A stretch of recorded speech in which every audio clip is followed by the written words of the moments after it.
era un sensor y dijimos que era todo ese dispositivo, todos los dispositivos capaces de convertir magnitudes físicas, que podían ser de este estilo, cualquiera de ellas, y vimos otras, incluso otras opciones, en magnitudes eléctricas o señales eléctricas, ¿sí? Que se podían ver representados en cambios de resistencia, voltaje, capacitancia o corriente, ¿sí? Y este proceso también se le llamaba como un proceso de transducción o que el sensor era un transductor, ¿sí? Ahora, aunque lo mencionamos un poco, no nos extendimos mucho en este tema, hay varias, digamos que hay varias etapas que deben pasarse o deben cumplirse antes de que la información que viene del sistema físico llegue hasta el computador, microprocesador o sistema electrónico donde lo vayamos a utilizar, ¿sí? Y esas etapas, por lo general, se conocen como etapas de acondicionamiento y de procesamiento de señales, ¿sí? Dentro de los acondicionadores tenemos diferentes tipos. El primer tipo son los amplificadores, ¿sí? Entonces, un amplificador puede o brindar ganancia o quitar ganancia a una señal.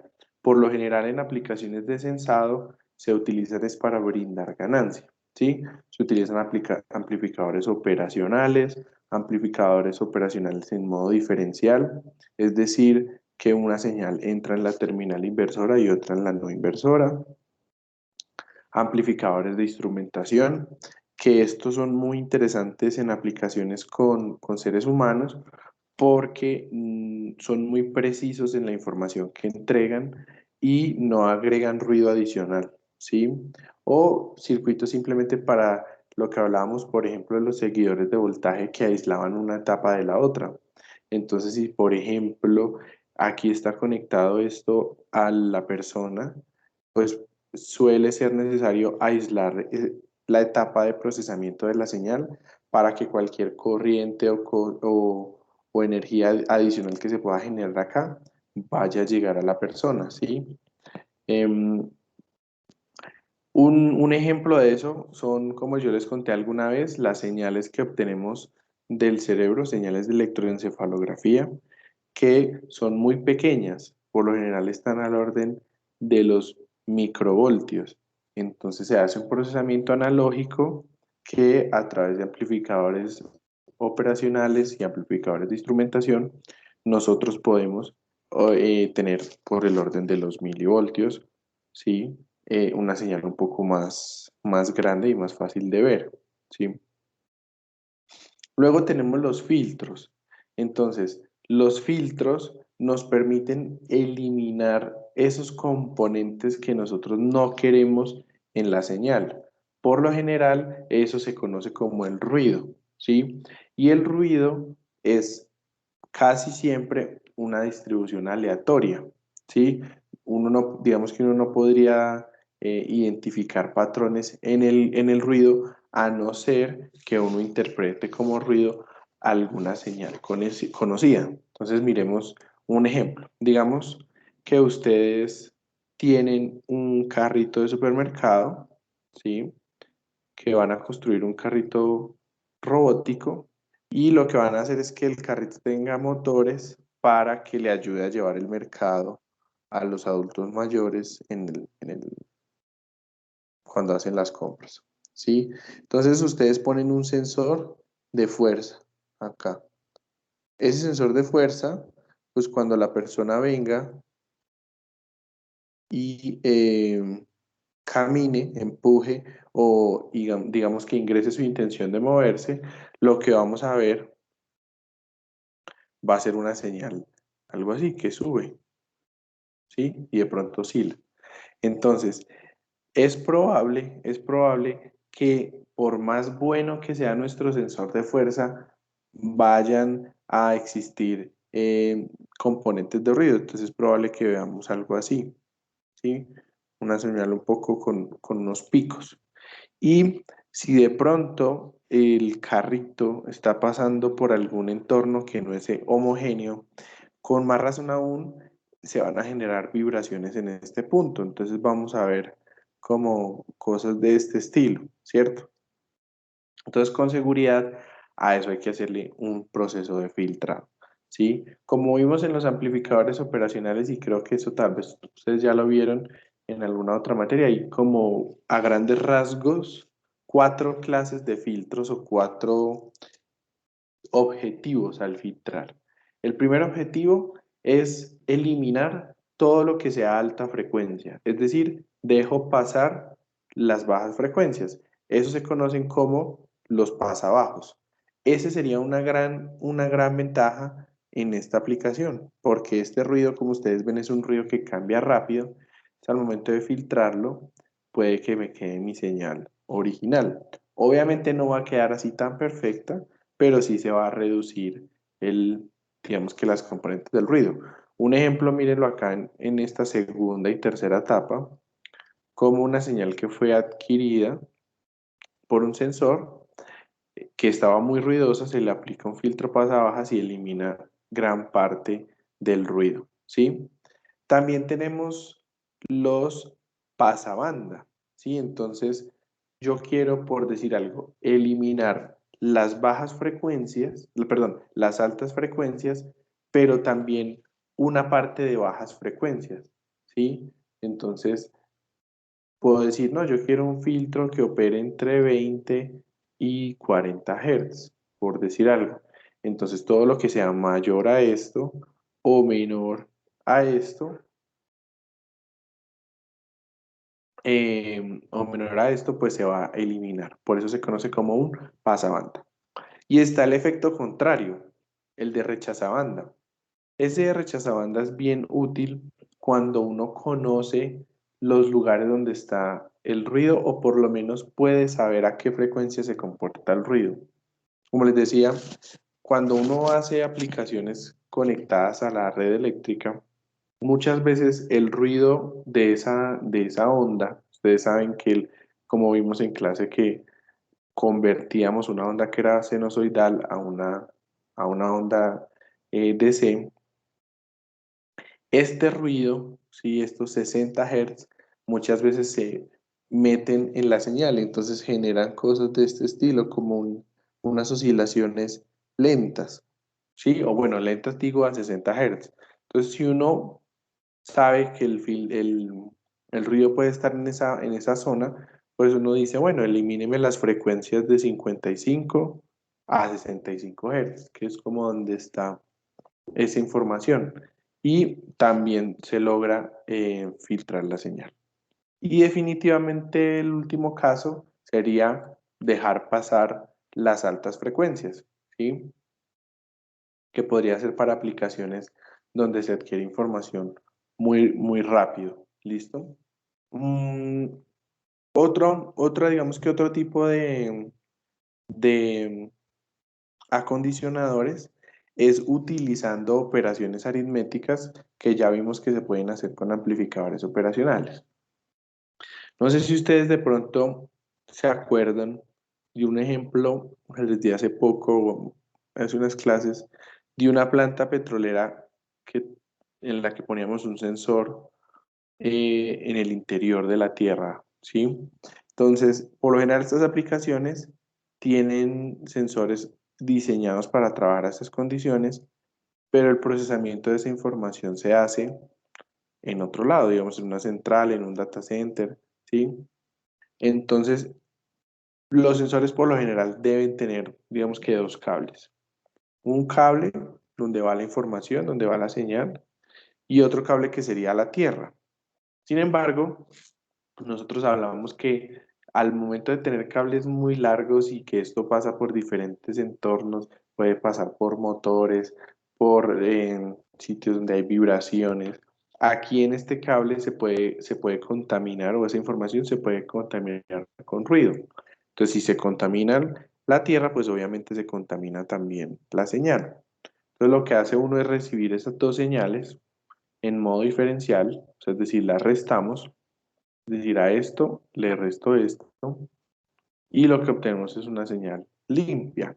Obviamente, bajo la hipótesis de que el ruido que se percibe la Tierra es el mismo ruido que percibe la señal, pero pues obviamente esto va a quedar con algunos rezagos de ruido.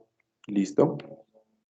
Y tenemos también el tema de conversión, que es como la última etapa. Y es como yo paso la información, por decir algo, de analógica a digital, ¿sí? Como yo le puedo ahora poner como entrada la información de un sensor a mi microcontrolador, a mi Arduino, etcétera. ¿Listo? Nosotros ya vimos que ese proceso de conversión funciona a través de unos umbrales que dependen de la resolución del sistema que está haciendo la conversión. Entonces, si tenemos un sistema con una resolución de 1024, es porque tiene 1024 posibles valores entre 0 y 5. Entonces nos va a generar unos puntos acá. Esto no quiere decir que el filtrado solo se hace antes de hacer la conversión. Hay técnicas que se conocen como técnicas de filtrado digital o Digital Signal Processing, que es toda una rama de estudio eh, y es incluso mucho más eficiente hacer el filtrado de las señales en digital que en analógico, ¿sí? Por lo general es lo que uno opta es primero convertir ruido, todo, y ahí sí hacer el filtrado. Un ejemplo básico de un filtro digital, por ejemplo, es un filtro de ventana móvil o de promedio móvil. Entonces, pongamos que tenemos una señal, algo así. Estos son puntos, ¿no? Entonces, un filtro de ventana móvil lo que dice es que lo que hace es que va poniendo una ventana que va moviendo en la señal para ir filtrando la información. ¿Cómo funciona? Entonces, hagamos un zoom, por ejemplo, de esta parte. Entonces, lo que veríamos nosotros, si hacemos un zoom de esa parte, serían como estos punticos. Entonces, digamos que nuestra ventana es de 5 puntos. Definimos una ventana para hacer el promedio de 5 puntos. Entonces, escogemos este y este. Esta es nuestra ventana. Y sacamos el promedio. Entonces, para estos, generamos solo el promedio, que estaría como por acá. Luego, la ventana se mueve, entonces ya deja de estar acá. Y ahora coge este y hasta acá. Pues ahora el promedio, digamos, no sé, es otro valor. Y eso genera un filtro pasabajas. Y eso es una de las maneras más sencillas de hacer un filtrado pasabajas con un filtro de ventana móvil. ¿Listo? Mm, bueno, ahora, hay otros acondicionadores de la señal que no hacen referencia ni a la amplificación, ni al filtrado, ni la conversión de la información, sino a circuitos que acompañan los sensores. Entonces, por lo general, hay sensores a los que toca ponerles un condensador o ponerles una resistencia en paralelo o ponerles un arreglo de resistencias como el que estamos viendo en pantalla. Eso se conoce como circuitos también de acondicionamiento. Particularmente este que estamos viendo es un acondicionador tipo puente de Wheaton, ¿sí? El puente de Wheaton es bien sencillo, consta de dos ramas, una rama que tiene dos resistencias y una rama que tiene el sensor y una resistencia, es decir, dos divisores de voltaje. ¿Cuál es digamos que la suposición o lo que se busca acá? La idea cuando uno construye un puente de Wheaton es que uno asume o conocemos que todo sensor tiene una impedancia, digamos, inherente por naturaleza. Todo sensor se opone al paso de la corriente porque tiene elementos que pueden funcionar como una resistencia. Entonces, para generalizarlo, se dice que tiene una impedancia. Entonces, lo que hacemos es que medimos la resistencia del sensor en condiciones que no estén afectando el sensor o en condiciones de no excitación. Por ejemplo, si fuera una, una, ¿qué? Un sensor de temperatura, las condiciones normales podrían ser temperatura ambiente, ¿sí? Entonces, al medir esa resistencia, que le vamos a llamar resistencia nominal, nosotros lo que hacemos es poner todas las demás resistencias, es decir, R0, iguales a esa resistencia nominal. ¿Para qué? Para que cuando el sensor esté en reposo, a temperatura ambiente o en su estado, digamos, de no excitación, pues si todas las resistencias son iguales, este punto y este punto van a experimentar el mismo voltaje. Entonces, al experimentar el mismo voltaje, la diferencia entre esos dos puntos, que es lo que nosotros medimos, o sea, lo que nosotros le enviamos a nuestro microcontrolador, la diferencia entre estos dos puntos, si uno la mide, va a ser 0 voltios, porque el sensor está en reposo. A medida entonces que el sensor se empieza a aumentar su resistencia o a disminuirla, dependiendo de lo que esté pasando con el sensor, pues este voltaje de acá también va a empezar a cambiar. Y así nosotros podemos medir los cambios de un sensor. No sé si Profe, por ahí hay alguna pregunta. pregunta. Digamos, ¿existe alguna cantidad que genere más ruido al ser sensada? ¿Cómo así? Digamos que sea más difícil medir temperatura que humedad o fuerza que humedad, o existe alguna que genere más interferencia que las demás, que sea una medición Sí, más compleja. por ejemplo, todo lo que tiene que ver con movimiento, ¿sí? Por ejemplo, medir aceleración es muy complejo, o porque se necesitan hasta 3 sensores para hacer la medición de aceleración, que se conocen como acelerómetros.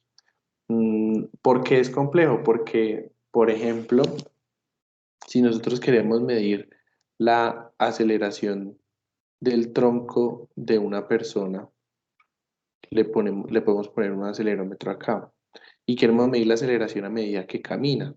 Resulta que la aceleración, por lo menos en el eje vertical, en el eje Z, todo el tiempo está afectada por una medición. ¿Cuál?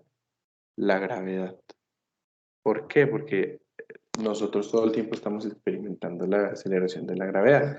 Entonces, esto todo el tiempo está intentando medir la gravedad y la gravedad pues es 9,8, pero eso oscila alrededor de un valor. Entonces, cuando uno vea las señales de esto al caminar, lo que ve son cosas así muy ruidosas, ¿sí? Mm, ¿Qué otro tipo de cosas son muy difíciles de medir o son complejas? Medir, por ejemplo, con encoders, medir posiciones y hacer integraciones para medir velocidad y luego medir aceleración, también es complejo. Mm, la fuerza como tal no es difícil de medir, ni el torque, la temperatura tampoco, porque son cantidades que no oscilan tan rápido, o sea, su frecuencia de cambio no es tan rápida dependiendo de la aplicación, ¿no? Pero, por ejemplo, otras cosas que son difíciles no difíciles, sino ruidosas, es cuando se mide campo magnético. Hay unos sensores que se conocen como sensores de efecto Hall, que lo que hacen es que miden los campos magnéticos que generan los, los imanes, ¿sí? Por ejemplo. Entonces uno puede medir este tipo de cosas. Hacer mediciones en el cuerpo, electroencefalografía, súper complicado porque pues no estamos haciendo medición invasiva. Entonces está el pelo, la piel, los huesos, los tejidos que están interviniendo en la medición, ¿sí? Entonces, ¿cómo sabe uno que algo puede ser complejo para medir? Porque tiene muchos obstáculos entre la magnitud que estoy midiendo y el punto de adquisición, o es una cantidad que cambia demasiado rápido. Entonces puede verse afectada un poco. ¿Listo? Listo, profe.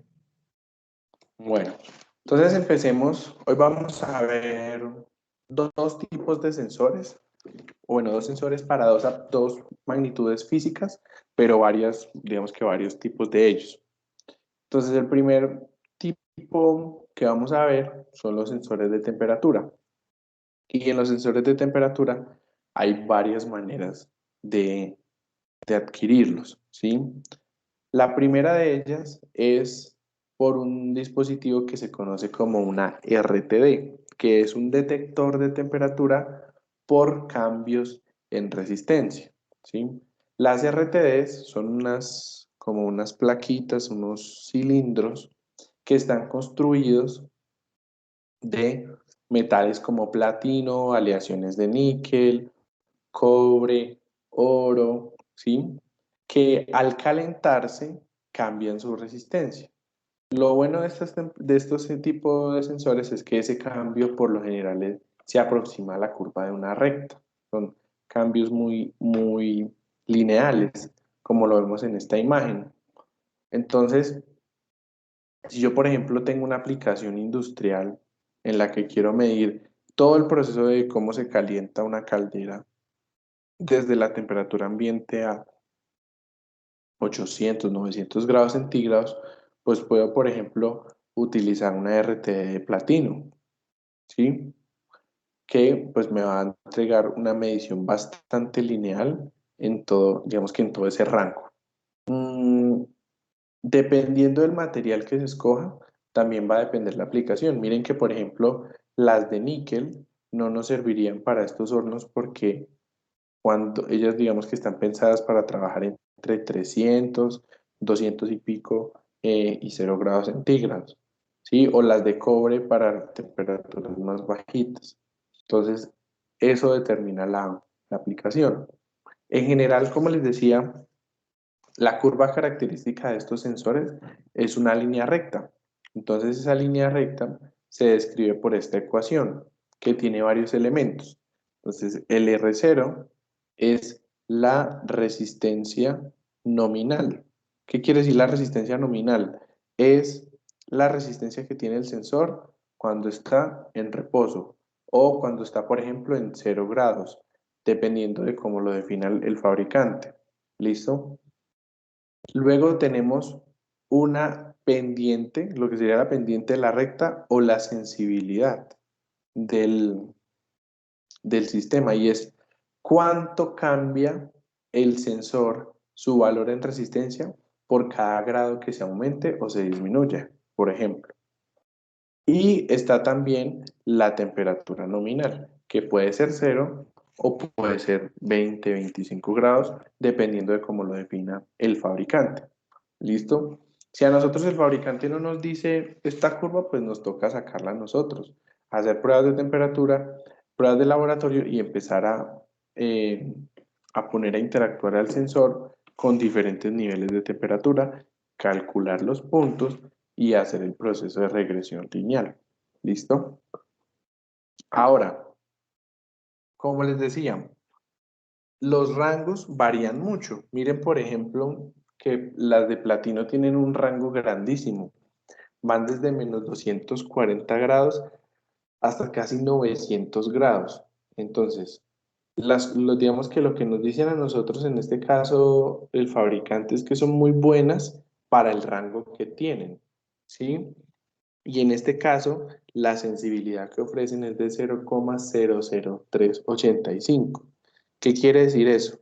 Que si yo cambio de 25 grados a 26 grados, la resistencia va a pasar de 0,03003 a 0,007, por ahí, ¿sí? Entonces son cambios muy pequeños, pero pueden utilizarse en aplicaciones donde queremos detectar un rango muy grande, ¿sí? Si, por ejemplo, se utilizan otras aleaciones, otros materiales como molibdeno, el níquel, pues son un poco más baratas que esa primera, pero miren que el rango se acorta, ¿sí? Por lo general llegan solo como hasta los 250, 260 grados, ¿sí? Eh, ¿Cómo se ve Una RT en la realidad es como esa fotico que les dejo ahí. Es como un cilindro metálico donde adentro está pues el material que estamos exponiendo a la temperatura, ¿sí? Y hay, digamos que dos maneras de adquirir la información de estos sensores. La primera es utilizando un circuito de compensación como el puente de Wilson que acabamos de ver, ¿sí? O sea, no vamos a medir directamente el sensor, sino que vamos a medir los efectos del balanceo de ese puente de Wilson, ¿sí? Ahora, hay otras configuraciones comerciales donde ya vienen con circuitos de acondicionamiento que permiten que el sistema responda mucho mejor, ¿sí? Y sea robusto al ambiente. Entonces, ¿qué quiere decir esto? Uno, digamos que habíamos dicho que la RTD era una resistencia, básicamente. Entonces, ¿por qué esta tiene tres cables? Si solo debería tener dos, por ejemplo. Lo que han descubierto algunos fabricantes e incluso son circuitos que están patentados, es que a veces es necesario agregar un cable adicional o dos cables adicionales para compensar los efectos del ambiente. Entonces, supongamos que nosotros ponemos a trabajar el sistema en un entorno muy húmedo. Entonces, en un segundo me quito esta chaqueta. Listo. Entonces, esa humedad también va a afectar la resistencia, la RTD, va a hacer que cambie su valor.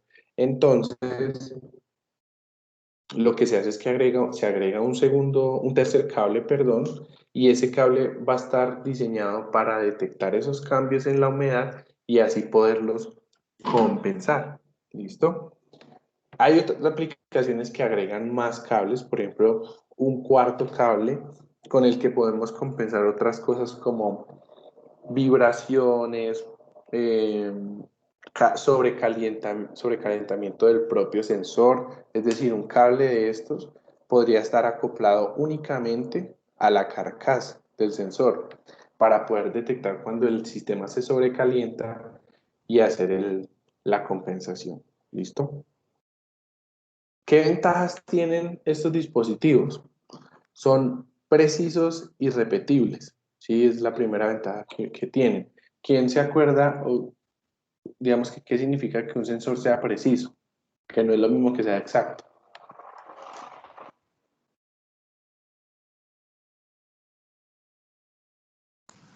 Pues preciso quiere decir que los rangos que está arrojando la simulación, o bueno, lo que alcanza a tomar los datos, siempre están dentro de un rango y no se dispersan a través de cada una de las muestras que se toman. Eso es. Exacto, exacto, muy bien. Entonces, preciso es que siempre nos entrega el mismo valor, así sea malo, ¿sí? Aquí entonces ya digamos que para entrar en temas de exactitud tocaría hacer calibraciones del sensor o utilizar la información que nos provea el fabricante. Como les dije ahorita, esto es diseñado para aplicaciones industriales más que todo porque tiene un rango de temperatura muy amplio. Entonces no valdría la pena poner un sistema de este estilo que tiene 900 grados de alcance eh, a medir, por ejemplo, la temperatura en una incubadora de un recién nacido. ¿Listo? Digamos que otra ventaja que tiene es que son muy estables en el tiempo. Entonces, todos sabemos que los circuitos electrónicos con el paso del tiempo pierden características, pierden propiedades, pierden su vida útil, ¿sí? En este caso, lo que se reporta comúnmente en estos dispositivos es que cada año generan un error o empiezan a perder una exactitud de 0,1 grados por año, ¿sí? Entonces, pues si digamos esto lo llevamos a una aplicación industrial, tipo una caldera, pues si hoy me dice que el horno se calentó a 800 grados y el otro año me dice que está a 799,9 grados, pues es como lo mismo. Entonces, digamos que uno puede considerar que es un sensor bastante estable. Y como acabamos de ver en las gráficas, son respuestas bastante lineales, ¿sí? Eso es bueno porque nos permite, digamos que procesar y utilizar la información de una manera más fácil y no tenemos que hacer como algún tipo de análisis adicional. ¿Qué desventajas tienen? Como utiliza metales que pueden ser caros, pues su construcción también es costosa. El otro tema es que, como son metales, ustedes saben que los metales se calientan fácil, entonces ese autocalentamiento afecta la medida, ¿sí? Y por lo general son grandes, o sea, son de un tamaño considerable. Y son muy sensibles a las condiciones del entorno. No sé si había una pregunta por ahí.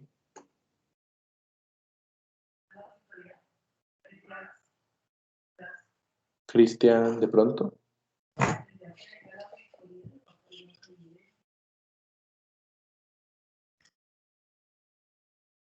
Listo. Vale. Luego están otros dispositivos, ya esa es otra clase, que se conocen como termistores, que surgen de la palabra termistor y resistor en inglés, ¿sí? Son dispositivos de medición de temperatura para rangos más pequeños. Miren que, por ejemplo, acá en la curva nos dicen que son gráficas que cambian entre 0 y 80 grados centígrados, que es un rango mucho más pequeño con relación a las RTDs. ¿Qué característica tienen? Y es que están fabricados a partir de semiconductores como germanio y silicio, ¿sí? Que eso ya los habíamos visto en algunas clases anteriores. ¿Cuál es el principio de operación acá? Entonces depende. Hay dos tipos de termistores, los NTC y los PTC. Los NTC que tienen un comportamiento como indirecto, ¿sí? O inversamente proporcional, y es que a mayor temperatura, menor resistencia. Entonces miren esta curva que empieza a bajar por acá. Esta es la NTC. A medida que aumenta la temperatura, pierde resistencia. ¿Qué pasa con esta curva?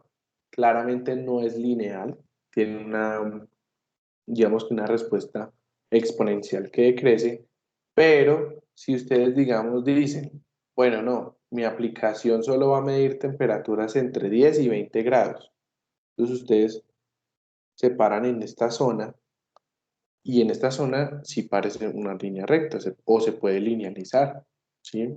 El sensor. O, no sé, de 20 a 50 grados. Pues bueno, ya no es una línea recta, pero la recta se ajustaría un poco mejor que intentar linealizar todo el rango, ¿sí? Luego tenemos las PTCs, que son directamente proporcionales, es decir, a mayor temperatura, mayor presión, mayor resistencia. Sin embargo, ¿qué pasa? Miren que el comportamiento no es tan chévere. De hecho, entre 0 y 20 grados, como que baja linealmente. Entre 20, 30 y 40, ahí está complejo de entender. Y de 40 en adelante, empieza a incrementar.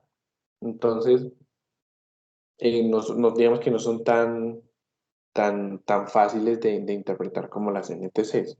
Entonces, cuando utilizamos NTCs o PTCs, pues hay que tener algunas consideraciones adicionales. Primero, con las PTCs, con las NTCs, hay que saber que son exponenciales que decrecen, ¿sí? Entonces, siempre van decreciendo de manera exponencial. Lo que hace uno, que es lo que les acabo de decir, que es linealizarlas, es utilizar una resistencia en paralelo para hacer que la respuesta del sensor se vuelva lineal. Entonces, supongamos yo tengo acá mi sensor, mi NTC, que lo voy a pintar así, lo que hago es que le pongo una resistencia aquí en paralelo, y esto ya lo puedo poner en un puente de Wheatstone, lo puedo leer directamente del voltaje que está allí cayendo, ¿sí? Ya eso depende de cómo quiera adquirir yo la información. Pero al agregarle esa resistencia, el sistema se vuelve lineal. El problema es encontrar cuánto vale esta resistencia, ¿sí? Entonces, hay una técnica que es utilizando la formulita que está en la parte de abajo, que nos permite linealizar utilizando 3 puntos equidistantes: la resistencia más baja, la resistencia más alta y la resistencia media. Es decir, si yo quiero trabajar en ese punto que está acá, entonces tomo la más alta, y en el medio otra resistencia, ¿sí? Con esos 3 valores aplico la fórmula y me da el valor que debe tener la resistencia para que sea lineal. ¿Listo? Ya con eso queda mi sistema linealizado sin problema. Luego están los PTCs. Entonces, los PTCs, como vimos, aumentan su temperatura, pero digamos que tienen un comportamiento medio extraño. Entonces, por eso se definen como varias zonas de operación en los PTCs. Primero está la zona de no variación, que es donde no cambia mucho, ¿sí? Puede ser, por ejemplo, en la zona verde o por aquí, en esta zona donde vemos que casi no cambia nada, ¿sí? Al final de la zona verde. Luego está la zona de aumentos pequeños, cambios grandes, es decir, aumenta un poquito la temperatura, pero cambia mucho la resistencia, que es esta zona de acá que empieza a crecer rápidamente la resistencia. Y luego está otra zona, que es la zona de autodestrucción del sensor, o que se reduce la resistencia. Y es que si yo sigo y sigo y sigo y sigo aumentando la temperatura, va a llegar un momento en que el sistema se destruye y ya empieza a bajar su resistencia. Una vez que yo destruya el sistema, destruido se queda. No lo puedo volver a utilizar. No es como que lo enfrío y vuelvo y lo utilizo, no. Por esta razón, para evitar estar entre diferentes zonas, estas PTCs no se recomiendan para aplicaciones que tengan mucha sensibilidad, que cambien mucho, ¿sí? Pero gracias a esa funcionalidad de que se autodestruye el sensor, se utilizan para circuitos de protección. Entonces, ¿cómo así? Por lo general, cuando hay algo que funciona mal, se empieza a calentar, ¿sí? Si el carro se empieza a calentar es porque hay algo mal. Si el computador está muy caliente es porque se puede estar dañando. Si un motor se pone muy caliente, porque está trabajando de más, ¿sí? Entonces, lo que se hace es que se pone una PTC en el sistema que detecte esos cambios de temperatura. Como sabemos que la PTC incrementa la resistencia a medida que aumenta la temperatura, pues cuando empiece a crecer mucho la resistencia y obviamente mucho la temperatura, lo que va a pasar es que el sistema ya no va a poder consumir tanta corriente, ¿sí? Digamos que yo le pongo una PTC acá a un motor, por ejemplo, ¿sí? Entonces, si esto se calienta mucho, todo el entorno, esto empieza a subir y la corriente que empieza a pasar por acá va a ser cada vez menor. Entonces ya el motor lo protegemos, ¿sí? Digamos que le empezamos a quitar corriente, por decir algo. Eso funciona como un fusible, por ejemplo. Cuando se genera un pico, se revienta el fusible y pues hay que cambiarlo. Lo mismo pasaría con las PTCs. La idea no es que estén protegiendo todos los días, sino que cuando toque hacer la protección, rompan o aumenten la resistencia y no dejen que se dañen los demás elementos del circuito. ¿Listo? Obviamente uno puede diseñar circuitos que protejan sin necesidad de tener que dañar la PTC, gracias a ese aumento de la resistencia. Pero cuando se rompen, pues se rompen y ya está. Entonces toca toca reemplazarlos para que puedan seguir protegiendo el circuito. ¿Qué ventajas tienen en general los termistores? Primero, son mucho más económicos que las RTDs.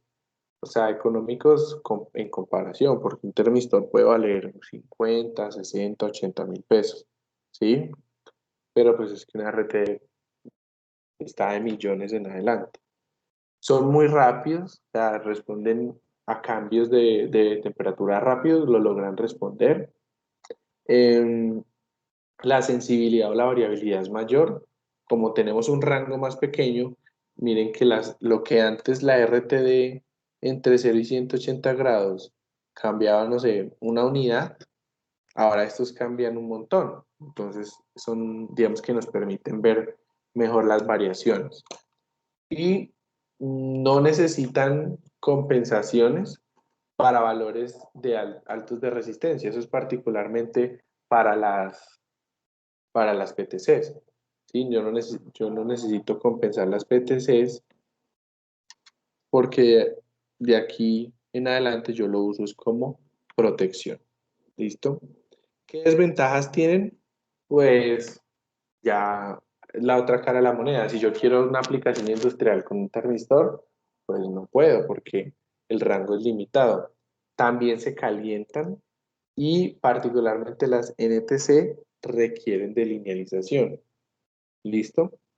Mm, otra cosa importante y es que las resistencias nominales de estos sensores son bastante grandes. O sea, por ejemplo, uno puede tener una NTC de 10K, pues a temperatura ambiente está a 10K. Pues eso es más fácil que tener una resistencia a temperatura ambiente de un ohmio, porque pues va a consumir un montón de corriente. Entonces es mejor, por ese lado también son muy buenos. Y luego están las termocuplas. Las termocuplas son un poquito más guerreras, como más para lo que toque hacer. Y se hacen uniendo dos metales. Entonces, uno puede coger cobre y níquel, o oro y otro metal, y los une, ¿sí? O dos semiconductores también se puede. Entonces, al unir estos dos metales y al ellos calentarse, aquí se va a generar un voltaje, ¿sí? Que es un voltaje que se conoce como el voltaje Seebeck. Y es ese voltaje que se genera en esta zona acá de unión. Eso es lo que uno puede medir, ¿sí? Ahora, hay diferentes tipos de termocuplas, dependiendo de la aplicación que hay. Las más comunes son las J, K, RSB y las T, pero hay termocuplas tipo N, tipo E, ¿sí? Tipo T, que no está en esta gráfica, que se utilizan para otras aplicaciones. Entonces ya cuando uno, por ejemplo, quiere trabajar en industrias como industria del plástico, donde la fundición ocurre a bajas temperaturas, pues se puede uno comprar una tipo J, porque varía muy bien entre 0 y 750 el voltaje que entrega, ¿sí? Pero si yo, por ejemplo, quiero una aplicación donde la temperatura varía casi hasta los 1000, 1200, 1500 grados, como en los hornos de fundición o en las calderas, pues probablemente necesito utilizar otro tipo de termocupla. Esas son las tipo K. En este caso, miren que la termocupla tipo K varía desde 0 grados hasta por ahí 1300, ¿sí? Y nos entrega desde 0 hasta, pongámosle hasta 50 milivoltios. Entonces tengo 50 milivoltios para cambios entre 0 y 1300, ¿sí? Entonces pregunta, ¿cuántos milivoltios cambia el sensor por cada grado centígrado? O sea, tengo este rango pequeñito de 0 a 50 para cambiar entre 0 y 1300. Calculen ustedes, digamos que intuitivamente, no necesito darles la ecuación, ¿cuánto cambia el sensor cada vez que cambia un grado?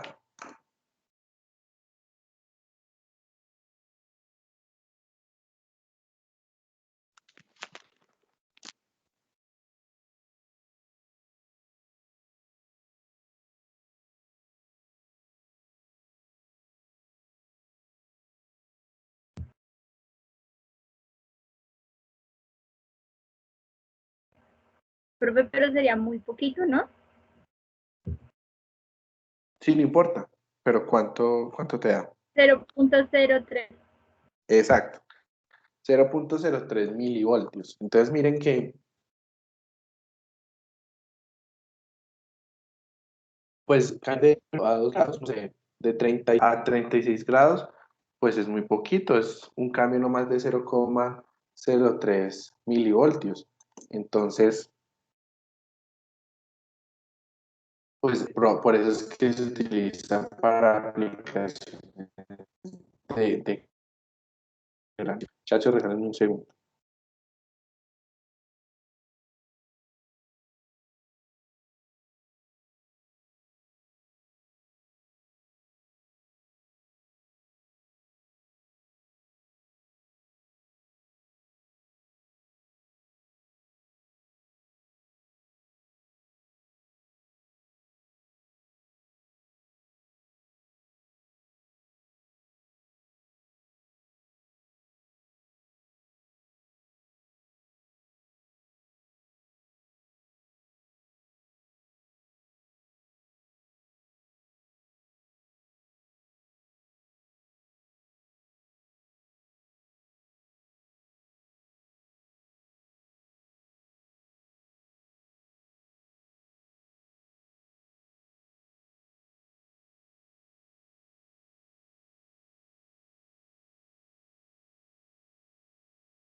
Listo. Qué pena ahí, muchachos. Entonces, lo que estábamos diciendo es que son cambios muy pequeños, ¿sí?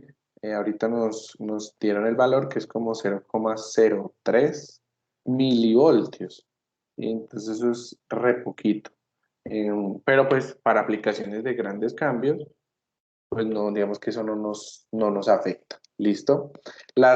Hay otras como las RSB que son para fundiciones que ocurren a 2000, 2500 grados centígrados y aplicaciones para la industria de alimento que no aparecen en esta gráfica, que son las tipo T. Entonces, hay tablas ya en los libros que reportan dependiendo de el rango que yo necesite, del tipo de termocupla que necesite o de la sensibilidad que necesite, qué termocuplas existen y de qué están hechas, ¿sí? Entonces, si yo, por ejemplo, necesitara medir algo que cambia sus valores entre 10 y 90 grados centígrados, por ejemplo, un proceso de ebullición que está entre esos valores, pues yo podría utilizar una de cobre fácilmente, una tipo T, pero el problema es que tengo un rango que estoy subutilizando, no estoy utilizando de 100 para arriba.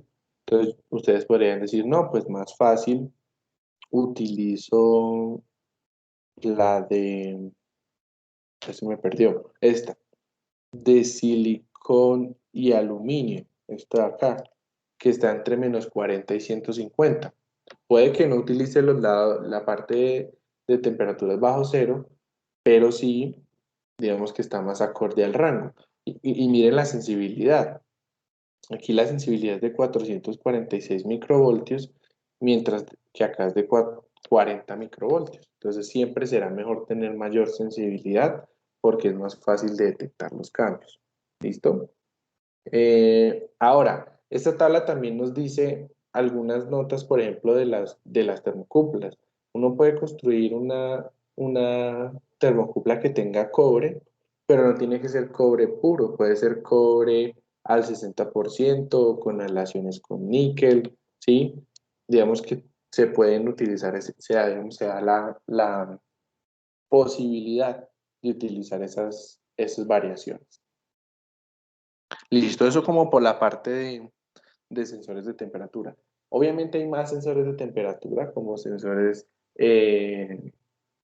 infrarrojos, por ejemplo, los que están muy comunes ahorita, pero pues digamos que no son tan buenos. Están las cámaras térmicas, eh, digamos que hay otras formas de medir de temperatura. Estas tres, las RTDs, los termistores y las termocuplas, son los clásicos, los sensores clásicos para medir temperatura. ¿Listo? Ahora pasemos a la medición de presión. Entonces, para medir presión, por lo general, no, aquí no estamos hablando de presión física, sino, por ejemplo, la presión atmosférica, la presión que ejerce una persona cuando sopla, la presión de una cámara de gas, ¿sí? No es tal como una fuerza que está presionando algo, sino ese tipo de presión. Digamos que cómo lucen los sensores de presión más comunes? Son como los que les muestro acá. Lo que se hace, por ejemplo, es que se acopla una manguerita, ¿sí?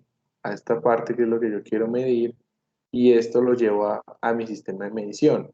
Si alguno de ustedes, un deportista así entregado o le han hecho alguna prueba de identificación pulmonar, aquí por lo general se pueden poner mascarillas y uno respira por acá y con la forma en cómo esto se comporta, digamos que le detectan a uno la capacidad del volumen pulmonar, le ponen a hacer pruebas, por ejemplo, de respire todo, digamos, exhale todo lo que usted pueda o inhale todo lo que pueda y con eso se generan las curvas de capacidad pulmonar, ¿sí?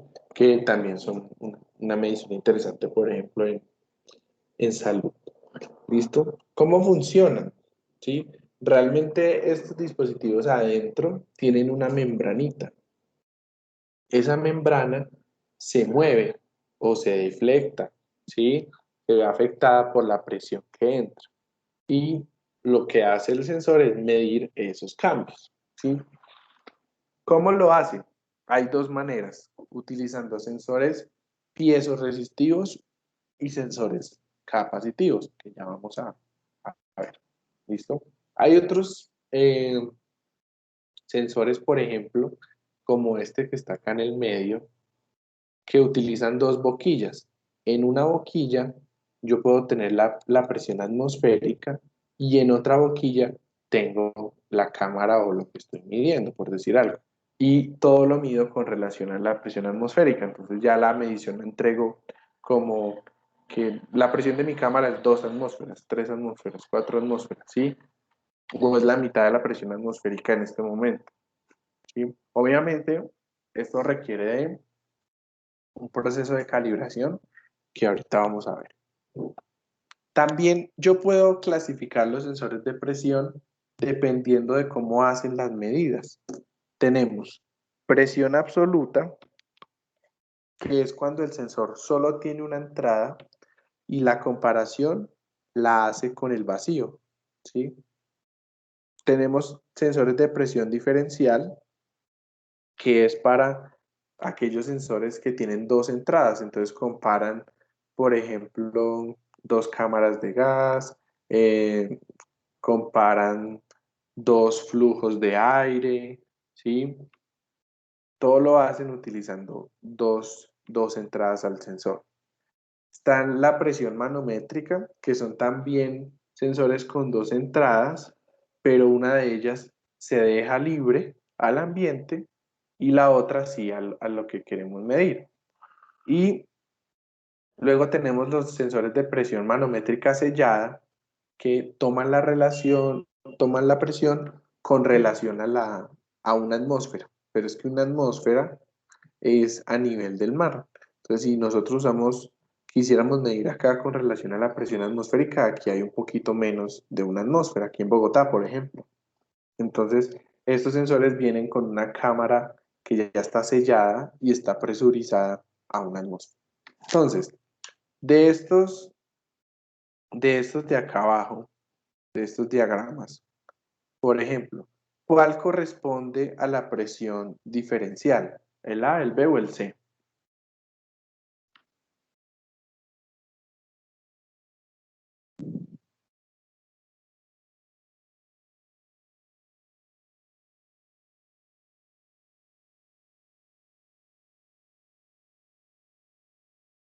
Pues, profe, yo diría que la C.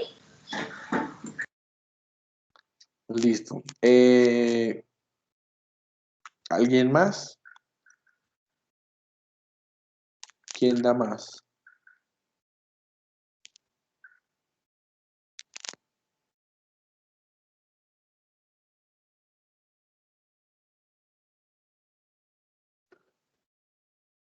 Es que profe, realmente no sé, porque yo estoy dudando entre la B y la C, ya que esas nos dicen como que hay dos presiones, sí, en la entrada de la salida que sería la presión 1 y la presión 2, por eso ahí estaría dudando entre esas dos, y no sabría como cuál escoger.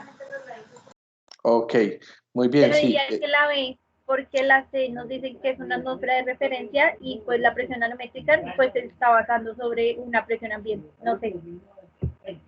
Listo, exacto. Entonces, sí, está entre la B y la C porque ambas son presiones diferenciales, pero es correcto. La C es una presión manométrica porque toma la atmósfera de referencia y la B sí toma cualquier otra cosa de referencia. La A en este caso pues sería una presión absoluta porque miren que tiene una cámara sellada al vacío y si yo quisiera hacer una manométrica sellada pues simplemente me tocaría hacer una camarita acá que sea hermética y que esté a una atmósfera de presión. ¿Listo? Muy bien. Ahora, ¿cómo se hace esta medición? Entonces, como les digo, ellos tienen adentro una membrana. Esa membrana puede ser un material piezo-resistivo que es parecido a los piezoeléctricos con los que generamos sonido, pero estos lo que pasa es que cuando se mueven no suenan, sino que generan cambios de presión. Entonces lo que hace el sistema es detectar cómo se mueve ese, digamos, ese diafragma que está hecho de un material resistivo, ¿sí? Estos materiales se afectan mucho por la temperatura, son sensibles a eso. Entonces, si yo estoy trabajando a 25 grados, la curva es esta de acá.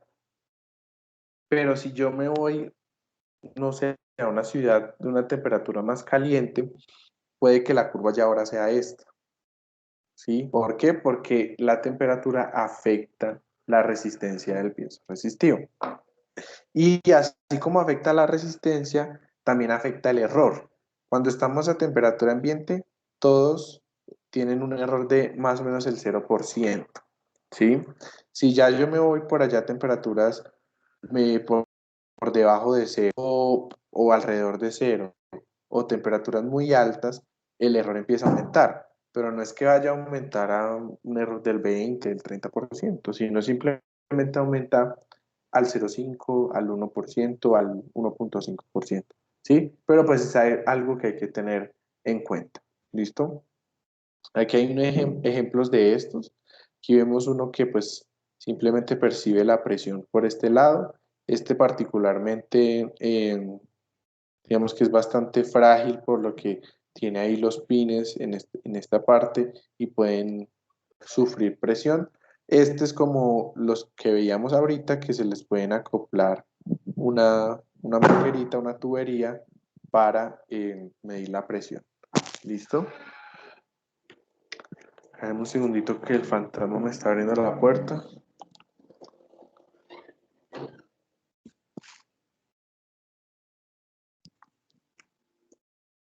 Listo. Ahora, ¿hay una pregunta por ahí? Sí, profe, una pregunta. ¿También tiene alguna incidencia la ubicación en la que se encuentre el sensor?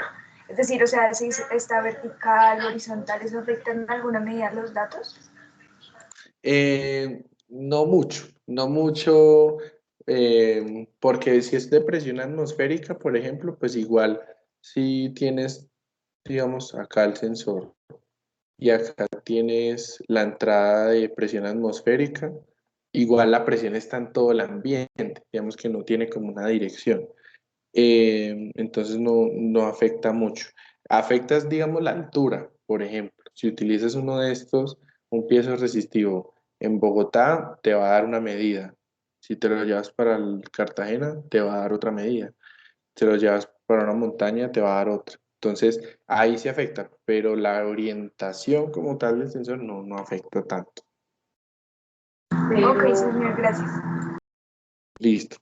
Y luego tenemos los capacitivos. Entonces los capacitivos lo que hacen es cambiar ya no la resistencia, sino la capacitancia, es decir, un condensador que varía su capacitancia dependiendo de la presión. ¿Cómo lo hace? Tiene dos cámaras abiertas, pero entonces ahora las cámaras abiertas no mueven un diafragma, sino que mueven dos placas. Esas placas hacen el condensador. Acuérdense que cuando vimos o hablamos de los condensadores, dijimos que ellos almacenaban carga entre sus placas y entonces si se alejan o se acercan, cambia la capacidad que tienen para almacenar carga. Entonces, al medir esa capacitancia, yo puedo medir presión. Como, digamos que, como uno de esos después lo utiliza en un circuito. Ah, pues nosotros vimos, por ejemplo, un circuito que se llama un 555, que le podíamos poner un condensador para que con el tiempo de carga y descarga generara oscilaciones al tiempo que yo quisiera. Entonces yo podría conectar esto a un 555. Si hay mucha presión, pues me hace una cuadrada muy rápida, y si hay poca presión, le cambia la frecuencia. Podría ser una aplicación, ¿sí? Hasta aquí tienen alguna pregunta, duda, algo que no está claro.